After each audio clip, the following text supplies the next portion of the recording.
Welcome, I am the Kaiju no Kami, and tonight's review is Godzilla vs. Gigan. It is also known to some people as Godzilla on Monster Island. Don't worry, it's just a name. He said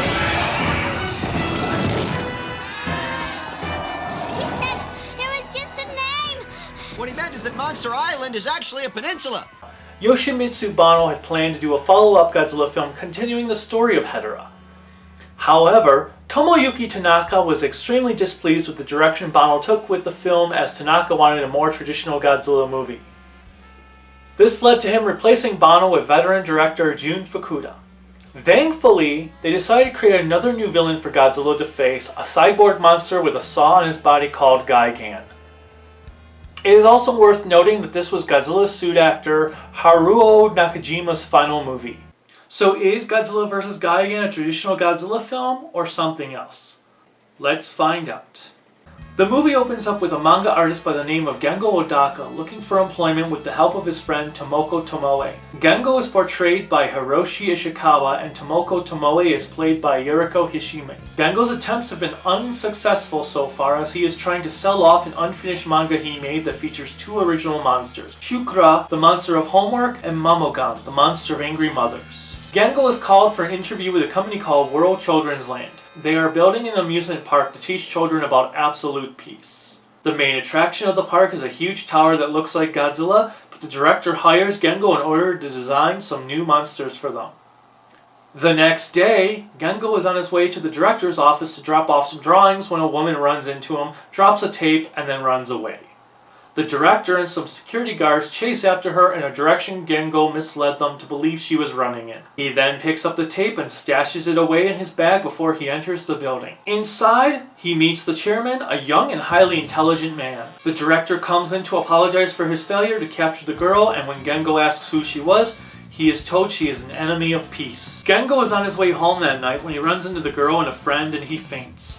He wakes up to find himself on a bed with the couple staring at him, demanding the tape back. They are Shosaku Takasugi, played by Minoru Takashima, and Machiko Shima, played by Tomoko Umeda. Machiko explains to Gengo that her brother was working for the World's Children's Land and then suddenly disappeared after discovering they were not true to their word. She continues to tell Gengo that the tape she took is evil. Evil!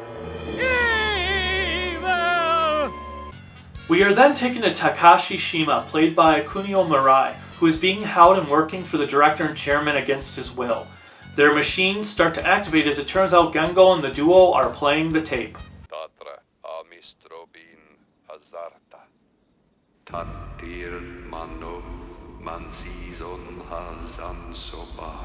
The tape wakes Godzilla up and he sends Anguirus to find the source of the disturbance. And yes, the monsters sort of talk here. In the English dub, they have voices, while in the original Japanese version, they have manga bubbles with text to depict what they are saying. Now, one thing that is interesting about this movie is how it is meant to be done in a manga-esque style. Just pay attention to the clothes the main characters are wearing throughout the movie, as outside of Machiko, they never change. Gengo is always wearing that brown turtleneck sweater underneath his tan coat, which he does take off from time to time. Tomoe is always in a red and white sweater, and Takasugi is wearing whatever that is that he is wearing. The next day, Gengo enters the Godzilla Tower to talk to the director when he finds a lighter lying around. He brings the lighter to Machiko and she recognizes it as belonging to her brother. The trio start to do some research around the city on the World's Children's Land and find out that both the director and chairman, whose names are Kubota and Fumio Suda, are from Yamano. Gengo and Takasugi head to Yamano and discover that Kubota and Fumio died a year ago. Anguirus is spotted and the military greets him with missiles and masers. Hey! I didn't come to cause destruction! I just want to see what's up! He flees. Gengo sneaks his way into the tower and finds Takashi. Unfortunately, he is confronted by Kubota, who tells him to come to the office the next morning. He sends Gengo away, but hands him a pack of cigarettes.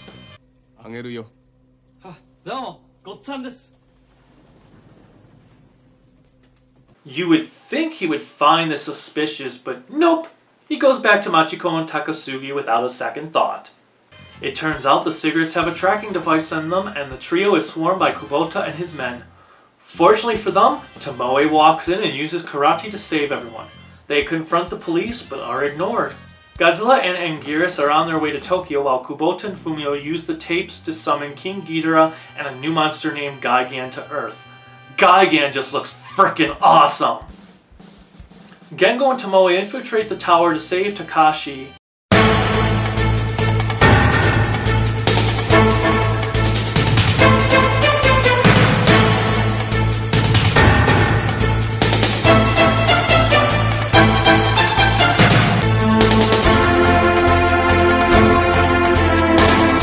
They are caught in the process. Instead of killing them immediately, Kubota takes them to their command center and Fumio tells them about their plans. It's quiz time! What is the question today? In a past Godzilla movie, we have learned about the nebula M82 galaxy. What monster is from that galaxy? Is it A. King Ghidorah, B. Mothra, C. Space Godzilla, or D. Ghidorah? Contestant number 1.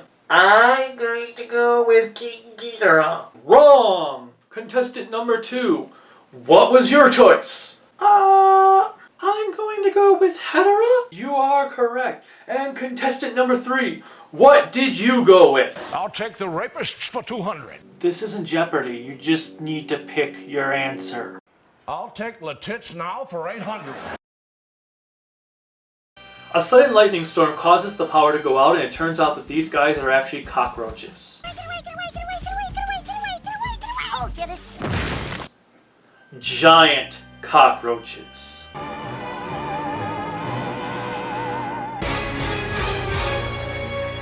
Finally, it is also stated that Gigan and Ghidorah are under the control of the tapes. One of the worst aspects of the movie, though, is that most of the scenes we see with Ghidorah and the military here is stock footage. In fact, this is just sloppy because it's nighttime in the new footage, but in the stock footage it is clearly daytime. This is very distracting and takes you out of the movie. What is even worse is that this is how the rest of the movie pretty much is. From my understanding, it is because the budget of the movie was cut down, so the special effects director, Teruyoshi Nakano, had to do this to save money. But come on! This is about as lazy as using the same image over and over in a review. The military battles the monster without success, and Godzilla and Anguirus arrive. We get a long and drawn out stare down. It is like watching an episode of Dragon Ball Z.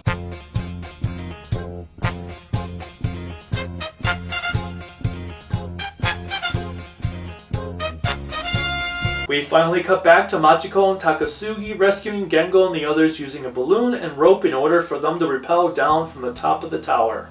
They escape by faking their own deaths in an unoccupied car. 科学が進んで便利になると何でも機械だけに頼るようになる。そのとことんまで行った種族があいつらですね。The battle with stock footage continues as Godzilla and Ghidorah watch the fights from their previous encounters while Anguirus and Gigan just stare at each other. Gengo and the others report the truth behind the world's children land to the military, and a plan is formed to take out the tower Locked in, keeping pests in their place. using explosives and a drawing. I'm serious. Gengo draws a poster of them with guns on it to make the enemies think they are in the elevator. What is worse is that it works. The tower is destroyed.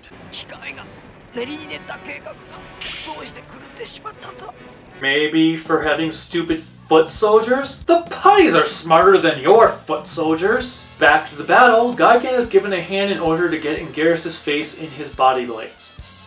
Seriously, I have got to hand it to Toho for this one. That was very handy. You can even say that Anguirus was horny and needed a hand job.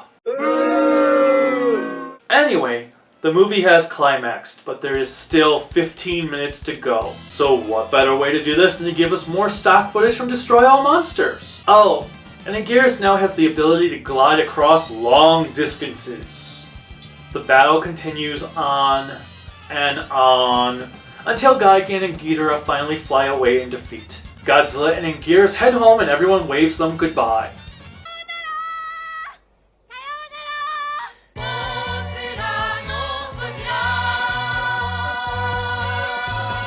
So that was Godzilla vs. Gigan. Overall, the movie is a mixed bag on many levels. The plot is kinda dumb, really. These giant cockroach aliens want to take over the Earth because their world is dying, and their best way to do so is to use tapes to control space monsters to destroy human civilization. Right. It is also a very convoluted plan when they just start saying, "Oh, switch plan 2 to plan 6. As it just sounds ridiculous, as if the writers were trying to make it sound sophisticated. The characters themselves are not bad. Fukuda clearly wanted them to be like characters found in the manga at the time. I like that they never really changed their clothes, and their acting is pretty good.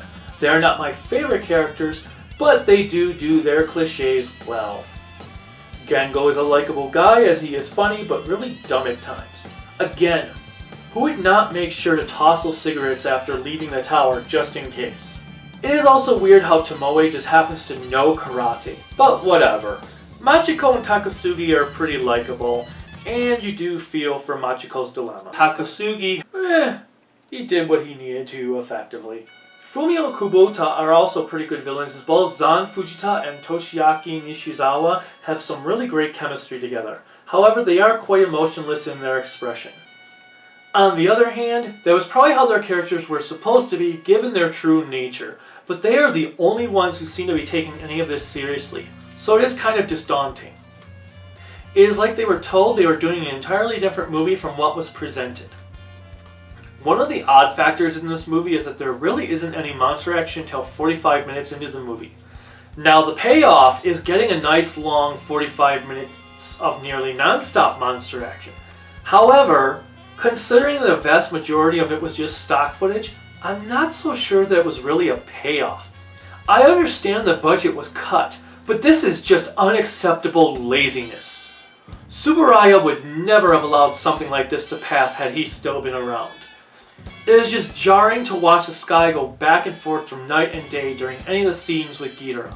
To add to it, even if Fukabe's score is just lifted from the other movies, there is not a single piece of new music to be found, which is a shame, as I'm betting he would have given us something grand for Gigan. The rest of the effects are just awful. The hand that pushes Anguirus into Gigan's blades is sloppy, but it is the Godzilla costume that easily takes the cake. It is the same suit that has been used since Destroy All Monsters, and it shows. The suit is falling to pieces on screen. You can even see the pieces flying off. There is a piece hanging right off of Godzilla's arm in this scene. It is disgusting. Oh, I do want to mention that the Godzilla suit when he is in water is the suit from Son of Godzilla. After my review of Son of Godzilla, it was brought to my attention that Toho prefers to use an older suit for the scenes that deal in the water as to not destroy the new one. I'm not sure I can fully agree with Toho's decision on this, especially when the suits are completely different, but it does make a lot more sense and I can understand the reasoning behind it. The Ghidorah and Anguirus costumes are barely worth talking about given there is nothing really new to them to discuss. Thankfully, Gigan is by far the highlight of the monsters. Like Ghidorah, his design is unique and original. The saw chest, the hooked arms rather than hands, the trio of wings, and the single eye all give him a distinct look. He is by far the best looking adversary to come around since Ghidorah's first appearance. I just love him, and he is the best thing about this movie. It is a shame he was given the shaft by having a movie that was done so half-heartedly. As a whole, Gigan himself and the manga-esque execution are the reasons to watch this movie. The pacing is pretty bad, but at least we do have a lot of monster action in the second half of the movie, even if it is stock footage. I do wonder how it would have turned out had they been able to fully make the movie that it was originally intended to be, as it could have been one of the best entries in the entire franchise. In fact, it seems like a lot of these movies are hindered by Toho's own decision-making to be cheap and expect a movie to be rushed out of the gate. Well, that is all the time I have for this episode. Join me next time for Godzilla vs. Megalon. Bye!